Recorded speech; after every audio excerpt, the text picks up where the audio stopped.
Ayo, what's up? Welcome back dito sa ating channel dito sa Box TV. Alright, so tayo nagbabalik ulit mga babae para sa isa na namang reaction video at ngayon ay pag-uusapan natin ang balita mula sa channel ni Philippines Trending News.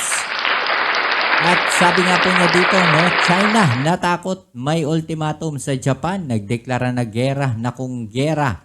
PBBM Amerika, yan ang ating alamin at pag-uusapan. Pero syempre bago ang lahat, don't forget to subscribe at pakilike na rin ang ating video at i-click ang notification bell para ma-update kayo sa mga latest video uploads natin. At syempre, don't forget to comment dyan sa comment section, pag-usapan natin ang mga issue at atin yan talakayin. Alright?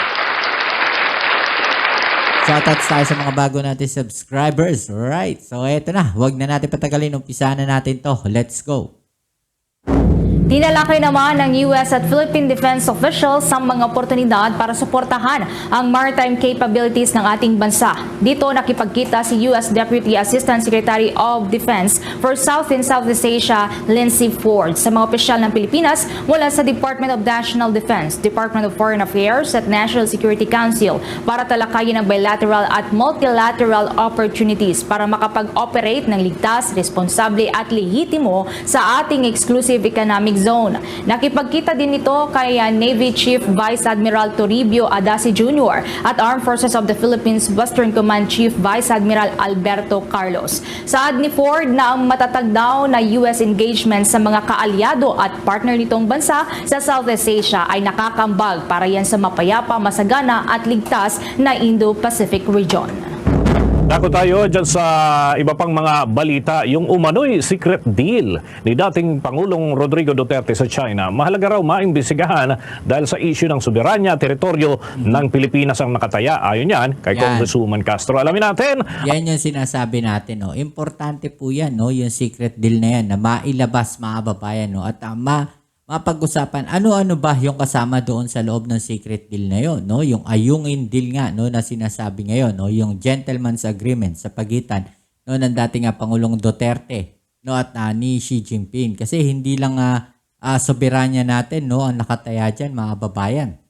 Imagine ninyo may secret deal, merong usapan, merong gentleman's agreement, pero hindi natin alam ano nilalaman ng gentleman's agreement na yon, Baka mas malawak pa yung mga napag-usapan doon at baka mas marami pa palang detalye na dapat malaman at baka alam nyo na manganib tayo dahil po sa secret deal na yan. Alright? So tuloy natin. Ang naging panayam ng Bombo Radio Legazpi. Hinilig ng ACT Teachers Party List na imbestigahan ang umano'y sinasabing kasunduan ng China at ng dating Administrasyong Duterte na may kinalaman sa usapin sa West Philippine Sea. Sa panayam ng Bombo Radio Legazpi kay ACT Teachers Party List Representative Franz Castro, iginigiit ng China ang naturang kasunduan na posibleng dahilan kung bakit mas lumakas ang loob na angkinin ang disputed waters. Mapapansin din anya kung gaano nagpahayag ng support. Yun na nga yung sinasabi po ni Harry Roque na kung saan kaya ganyan yung China dahil nga parang nabaliwala yung pong sinasabi na gentleman's agreement sa pagitan ng dalawang pangulo ni Duterte at ni Xi Jinping, mga kababayan. Kaya naman naging ganyan na nagiging aksyon ng China diyan po sa West Philippine Sea. Kaya lalo silang nagiging mas matindi yung ginagawa nilang panghaharas doon sa mga barko natin, di ba? So, yun yung mga detalye na dapat malaman ng sambayan ng Pilipino. Porta ang China sa panahon ng administrasyon ni dating Pangulong Rodrigo Duterte. Ayon kay Castro, nakakaduda ang ganitong mga kasunduan o secret deal, lalo pat ang teritoryo at soberanya ng Pilipinas ang nakataya. Nanawagan din ito sa dating Pangulo na hanggang ngayon ay nananatiling tikom ang bibig na linawin sa publiko ang mga akusasyong secret deal sa pagitan nila ng China. Masama kasi dito at isang masaklap na nangyayari mga kababayan dahil po dito sa maagresibong hakbang na ginagawa ng China sa West Philippine Sea. Sinisisi pa nila yung Pangulong Bongbong Marcos. Maraming mga supporters po ang nananawagan na bumaba na yung Pangulong Bongbong Marcos dahil nga po sa nangyayari sa West Philippine Sea.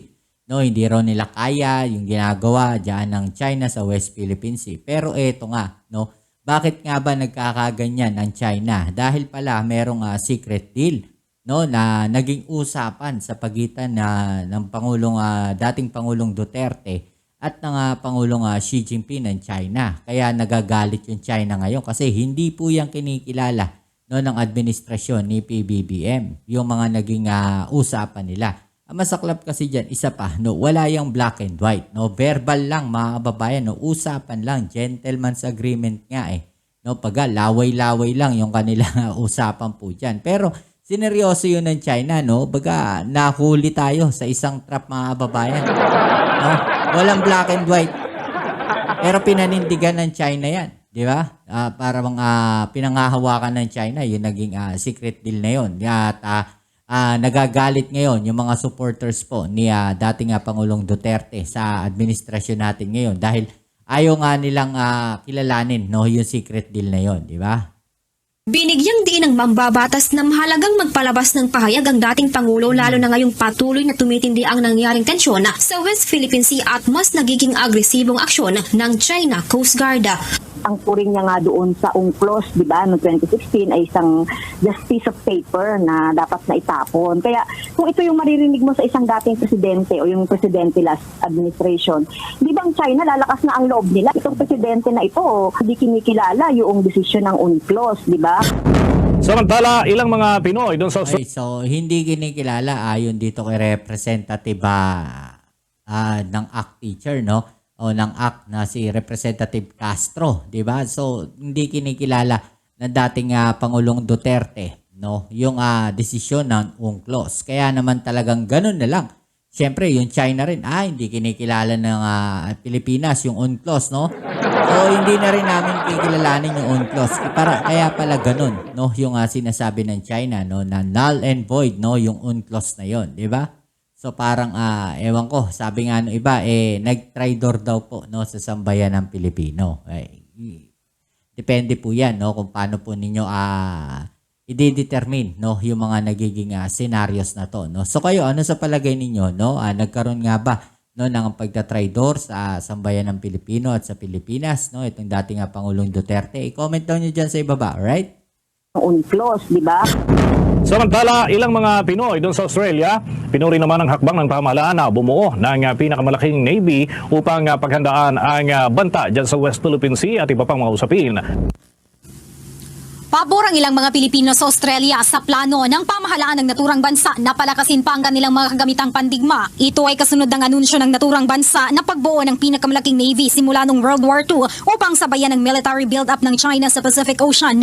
Ayon kay Bombo International Correspondent Denmark Swede, kabilang sa mga karagdagang puwersa ng Australian Navy ay ang mahigit sa 20 warships, kabilang na ang 11 bagong frigates, 6 na offshore patrol vessel na may long-range missile capability at Hobart-class destroyer. Maliban dito ay plano rin anya na magkaroon ng nuclear-powered submarines na paglalaanan ng bilyon-bilyong dolyar na pondo. Nabatid na ilan sa mga local component ng naturang mga kagamitang pandigma ay sa Australia mismo gagawin, kaya inaasahang magbibigay ito ng kabuhayan sa ilang mga mamamayan. Yung first 3 submarines, darating yan mga around mid-2030s. Ito second hand, galing US. Tapos yung 5 submarine dito gagawin. Iyan ay darating mga 2040s. So, titingnan ng Australia is long term. Hindi na parang yung nangyari sa atin sa Pilipinas kung kailan nandiyan ang insect, saka lang tayo gumalaw. Samantala, sinabi ni Swede na una nang tinanggihan ng Australia ang panawagan ng Estados Unidos na magpadala ito ng mga barko sa Red Sea upang tumulong sa pagbabantay sa mga pag-atake ng Yemen rebels dahil maiiwan umanong unmanned ang kanilang teritoryo.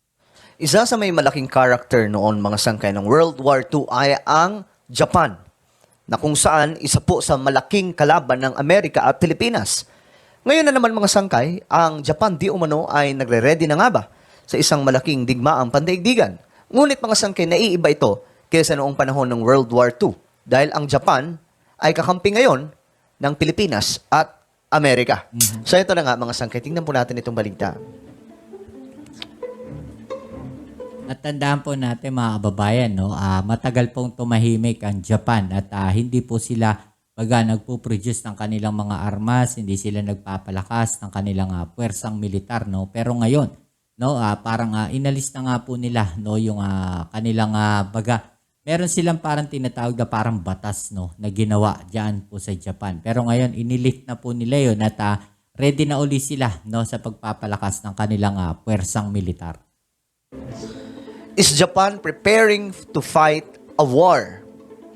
Okay, nagiging usap-usapan na rin po ito ngayon sa international Dahil nga po sa tumitinding mga sigalot ng mga bansa ngayon at lahat naman siguro ng mga bansa ay nagre-ready na sa digmaan kahit po ang Pilipinas na sana hindi mangyari. Our next story focuses on Japan. It is making a sharp pivot away from Pacificism. Tokyo is building up its war machine, upgrading airports and ports, and selling lethal weapons to allies. Okay.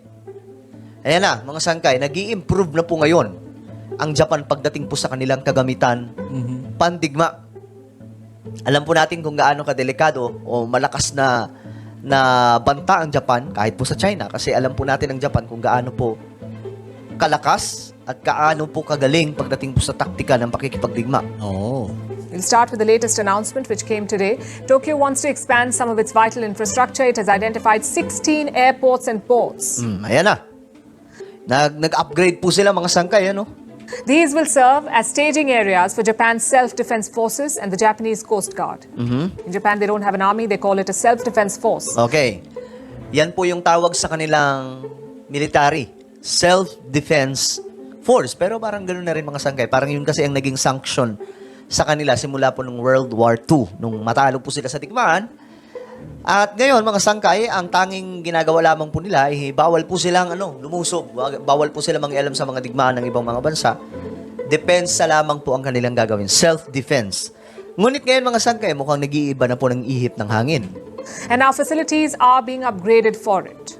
A green light from the cabinet is expected soon. The airports will be equipped with longer runways. The ports will get more facilities so that the Coast Guard can use them for supplies.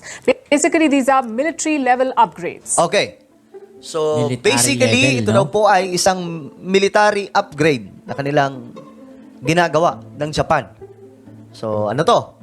Alam po natin, ang China, lalong-lalo na po itong North Korea, magkaanuhan po mga sangkay, meron pong sigalot laban po sa Japan. It's not clear which facilities will get them, but reports say ports and airports in Hokkaido and Okinawa will be upgraded. And these regions are home to the Naha Airport and the Ishigaki Port. Yan po. Japan to upgrade 16 ports, airports for defense from Okinawa to Hokkaido. So, ito ay nakikita ngayon ng media na preparation po ng Japan sa isang digmaan. So, sino kaya kalaban nila? China ba o North Korea? Both are strategically important. Their position close to the Taiwan Strait. It's a region gripped by tensions. The Taiwan Strait. China challenges Taiwan routinely. It sends warships and warplanes to the Taiwan Strait. Should China decide to invade, the Taiwan Strait will turn into a battleground, and Japan recognizes this threat. So it's building up deterrence against. Okay. So, ngayon kasi umiinit po yung usapin tungkol sa digmaan ng Taiwan against China. So, malaking bahagi ang madadamay dito kahit sa Pilipinas Kailangan talaga mag-upgrade ng Japan dahil posible nga madamay po sila doon sa digmaan na yan sa pagitan ng Taiwan at ng China. Kung makikita natin dito sa kilos ng China, mga kababayan, patalon-talon yung kanilang ginagawang diskarte. Nililito nila, after nila dito sa West Philippine Sea, sa Pilipinas, lilipat naman nila yung tension doon sa Taiwan, So yung focus ng mga kaalyadong bansa ng Taiwan, ng Japan, ng South Korea, ng Pilipinas, medyo nahahati, 'di ba? Hindi nila alam saan sila magpo-focus. So yun yung ginagawa ng China rito. Nililito nila yung mga kaalyadong bansa, ng mga maliliit na bansa dito sa Asia. 'Di ba? Nililito nila, nagpapataas sila ng tensyon diyan sa Taiwan Strait, nagpapataas sila ng tensyon sa West Philippine Sea, tapos bigla silang magpapakita ng video na nagte-training sila sa South China Sea, So makikita natin nagkakaroon talaga ng isang malaking tension, at isang malaking preparations, 'di ba? So hindi natin alam kung anong posibleng mangyari sa mga hinaharap. Alright? So yan. Anong masasabi ninyo sa mga video na to? I-comment daw nyo dyan sa ibaba ang inyong mga opinion at atin yung pag-usapan. Alright? At kung nagustuhan ninyo ang ating video ngayon, please don't forget to click subscribe at i-like ang ating video ngayon. At syempre, don't forget to comment dyan sa comment section at i-click ang notification bell para ma-update kayo sa mga latest video uploads natin. Kita-kits tayo sa ating next video. Ito muli ang inyong Kuya Mobs sa Mobs TV. Peace. I'm out.